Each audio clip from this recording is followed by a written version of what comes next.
ప్రకాశం జిల్లా పోలీసులు దొంగతనం కేసులను వేగంగా ఛేదించారు. కేవలం వారం రోజుల్లో సుమారు 50,54,000 రూపాయల విలువైన 361 దొంగలించబడిన పోగొట్టుకున్న మొబైల్స్ ను రికవరీ చేశారు.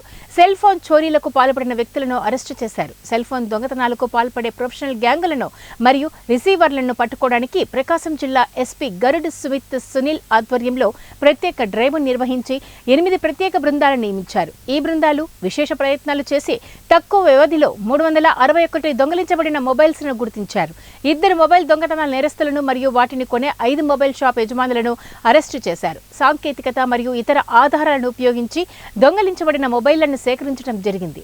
దీనికి సంబంధించి 3 ఎఫ్ఐఆర్లు నమోదు చేసినట్లు పోలీసులు వెల్లడించారు. అవగాహన ఉంది అది భావిస్తుంది. ఎందుకంటే ఇప్పుడు ఈ 361 మొబైల్స్ ఎవరెవరికి మొబైల్స్ పోయే ఆర్ దొంగలించబడ్డే ఈ అన్ని 361లో 354 మొబైల్స్, ఇందులో ఉన్న 354 మొబైల్స్ మన ప్రకాశం జిల్లాలోనే మళ్ళీ రికవర్ అయ్యాయి. సో అది ఎక్కడ వేరే చోట కూడా వెళ్ళలేదు. సో ఇందులో సిటిజన్స్కి అందరికీ పౌరులకి ఒకటి విజ్ఞప్తి పోలీస్ తరపు నుంచి, ఆన్లైన్ సిఈఐఆర్ పోర్టల్ ఉంటుంది. So me mobile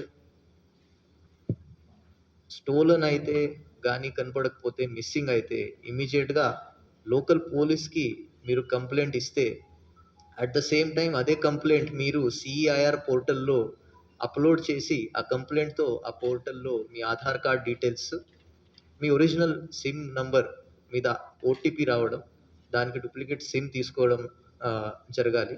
at the same time మీ మొబైల్ది ఒరిజినల్ బిల్, అందులో ఆ మొబైల్ది ఐఎంఈఐ ఉంటుంది.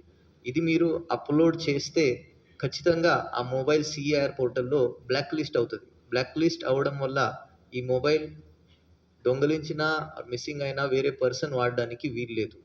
సో ఈ మీడియా ద్వారా అందరూ పౌరులకి ఈ మెసేజ్ ఇవ్వడం జరుగుతుంది. ఈ సిఈఐఆర్ పోర్టల్ మీరు వాడండి. అందులో ఏదైనా మీకు అవగాహన లేకపోతే కన్సర్న్